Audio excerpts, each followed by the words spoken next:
right, everybody. I have a brand new DCU update for you today. I promised I would do another video because of some comments that Ben Affleck made about being in the Flash movie. So we're going to look at a few things today. We're going to look at the small potatoes first, and then I'm actually going to pull up the interview with Affleck because I did a video yesterday about his remarks of not wanting to work with Warner Brothers Discovery. And it's actually a little more in-depth than what I had initially thought with the comments that I had found. And some people were on my case trying to tell me that he hated working on Zack Snyder's Justice League, and that's why he quit. Specifically, when they came back to do the reshoots for Zack Snyder's Justice League, which is a lie. And we're going to see exactly what he said, and we're going to talk about what this means behind the lines. Now, a couple things I want to talk about first. Good news. Tom Cruise, yes, Tom Cruise himself came out and said he has seen The Flash, and it's an amazing movie. Great. Thanks a lot, Tom Cruise. I have a lot more confidence now. These reports that come out are freaking hilarious. So as the days go by, I'm less and less excited about The Flash. I've got to be honest with you. I'm not really that excited to see it anymore, but, I digress. So let's look at some of the smaller stories here, and then we're going to see what Ben Affleck had to say. So the first little tidbit I wanted to show you here is, there's a lot of rumors going around the internet, especially on Twitter, where people come up with some ridiculous things. And there's a website, CBR, Comic Book Resources, that lies a lot. They just make up stuff. And Gunn came out and debunked this. I don't know if I can trust Gunn anymore, to be honest with you, but somebody said Robert Pattinson might not appear as Batman in the Penguin series, but could still appear as Bruce Wayne or the Drifter. The TV rights for Batman are cut up in a legal limbo involving Fox, Disney, and a trio of mergers. Okay, this quote from CBR this is a complete lie. There is no truth to this at all. Disney, that's your clue right there. Okay, I can tell you right now, I would ditch DC in a heartbeat if Disney ever got a hold of something like the Batman. Batman's my favorite DC character, and if they ever got a hold of it, you can kiss your masculine Batman goodbye forever. So that is, I'm glad they don't own it. And Robert Pattinson barely passes as masculine. He's got to have some major character growth in the next film to make it work right.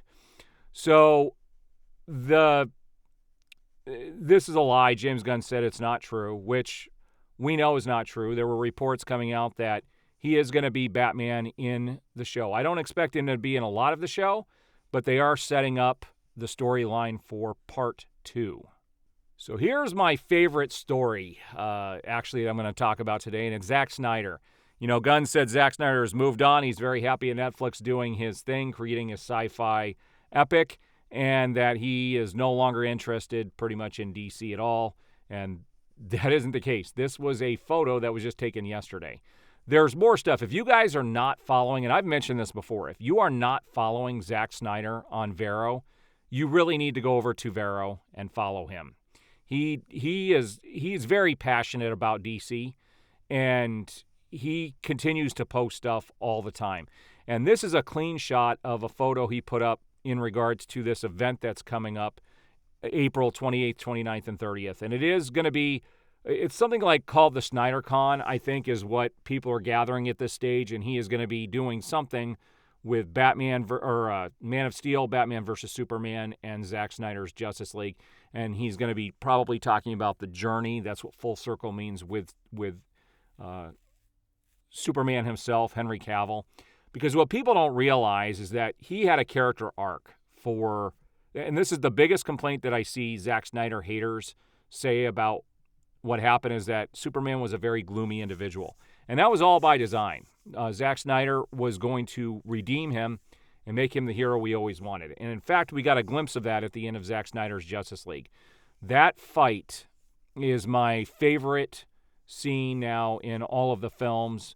I love the Batman, warehouse scene in Batman versus Superman, but I really love Superman's return.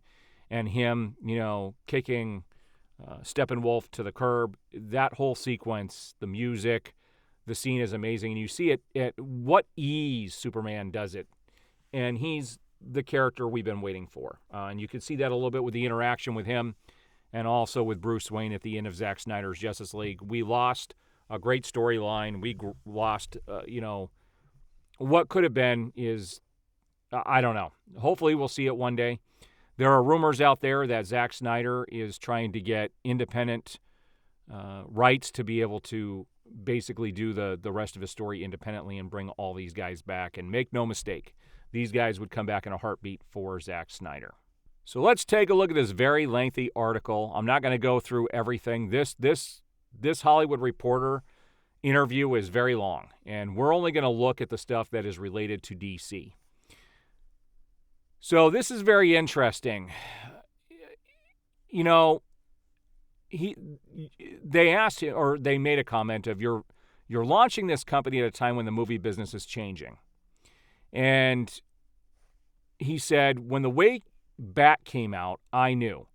It came out the weekend they shut the theaters down with COVID, but that's not an excuse, because I knew as it was coming out, just the tracking, I was like, okay, here's a movie about a guy, son dies, gets divorced, alcoholic. Nobody's going to go to the theater to see this movie. They're just not. I felt it. Succession is on, Ozark, Narcos, Game of Thrones. You're not competing with Simon on on an 11-inch black and white TV. There's really beautiful stuff being made. My daughter is 17. She lives her life largely in opposition to the work her parents have spent their lives dedicated to, where she'll say things like, I'm not sure film is really, do you think it's a genuine art form? I like the fact that she has the silver rapier tongue. But anyway, I went into it going, okay, these movies aren't working anymore. And these are the ones I like. And he said, he meant, and these are the ones I like. And they said, as opposed to, he said, the Justice League experience. Now, this is where it gets important. He said, the fact that those stories became somewhat repetitive to me and less interesting. Yeah, I did finally figure out how to play that character, and I nailed it in The Flash. For the 5 minutes I'm in there, it's really great. Now, this is disappointing. He's pretty much revealed that he's only in the movie for 5 minutes. We've already seen a scene in the trailer where he is talking to Barry Allen, warning him about traveling through time. And then we see an action sequence with him. 5 minutes of screen time, especially if this is going to be a send-off, is very disappointing. He said a lot of it's just tone. You've got to figure out what's your version of that person. Who is the guy that fits what you can do? I tried to fit myself into a Batman. And by the way, I like a lot of the stuff we did, especially the first one. He really likes Batman versus Superman. And that extended version is amazing. He said, but then the interviewer said, but not Justice League? What went wrong there? He said Justice League. He's not saying Zack Snyder's Justice League. He's saying Justice League. He said, you could teach a seminar on all the reasons why this is how not to do it, ranging from production to bad decisions to horrible personal tragedy, and just ending with the most monstrous taste in my mouth. The genius and the silver lining is that Zack Snyder eventually went to AT&T and was like, look, I can get you 4 hours of content. And it's principally just all the slow motion that he shot in black and white. And one day of shooting with me and him, he was like, do you want to come shoot in my backyard? I was like, I think there are unions, Zach. I think we have to make a deal. But I went and did it. And now Zack Snyder's Justice League, notice the difference, Zack Snyder's Justice League is my highest rated movie on IMDb. The interviewer said, isn't that because Zack Snyder's fans are so intense online? And this is where things get interesting and where people have been taking things out of context. He said, say what you want. It is my highest rated career movie. I've never had one that went from, nadir to pinnacle. Retroactively, it's a hit. All of a sudden, I was getting congratulated for the bomb I'm in. But I'm going to direct a Batman, and a Justice League made me go, I'm out. I never want to do any of that again. I'm not suited. That was the worst experience I've ever seen in business, which is full of some shitty experiences. It broke my heart. There was an idea of someone, Joss Whedon, coming in like, I'll rescue you, and we'll do 60 days of shooting, and I'll write a whole thing around what you have. I've got the secret. And it wasn't the secret. That was hard. And I started to drink too much. I was back at the hotel in London. It was either that or jump out the window. I feel reading this, it's hard to envision because the actors all went through the same pain that the fans did. And I think that Ben Affleck had the worst of it. And he said, and I just thought, this isn't the life I want. My kids aren't here. I'm miserable. You want to go to work and find something interesting to hang on to, rather than just wearing a rubber suit. And most of it, you're just standing against the computer screen going, if this nuclear waste gets loose, well, he said, that's fine. I don't condescend to that or put it down, but I got to a point where I found it creatively not satisfying. And just you're sweaty and exhausted. And I thought, I don't want to participate in this in any way. And I don't want to squander any more of my life, of which I have a limited amount. So it goes on to say, so if DC did come to you now and say, do you want to direct something? I would not direct something for the James Gunn DC. Absolutely not. I have nothing against James Gunn. Nice guy. He's going to do a great job. I just don't want to go in there and direct with the way he's doing. I'm not interested in that. All right, so based on his comments, this goes back to the quote I shared yesterday. He has no interest in going in with DC at all. Whatever Gunn is doing, it's not something that Ben Affleck is interested in. He knows something the rest of us don't. He probably got a look at what they're going to do with the Batman, the Brave, and the Bold, and does not want to be associated with it at all. And it's sad we're never going to get to see his solo film because industry insiders say that it was the best Batman film that would have ever been on film. And it's just a shame.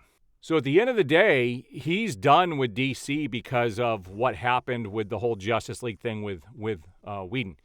Has nothing to do with Zack Snyder.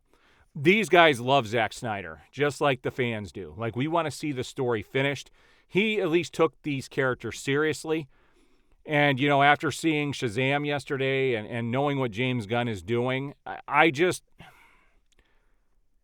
don't think he's going to take these characters seriously. And I don't want a silly, goofy Superman. I don't. I want him to take this character seriously. And I just don't. There's nothing that he has done that shows me he's going to take these characters seriously. And I have a lot of people get on my case saying he's perfect for the job. And I would point them to the scene that was at the end of Peacemaker with the Justice League. It was disrespectful. And this is the kind of stuff we have to look forward to. What they did with Shazam in the post-credit scene was disrespectful.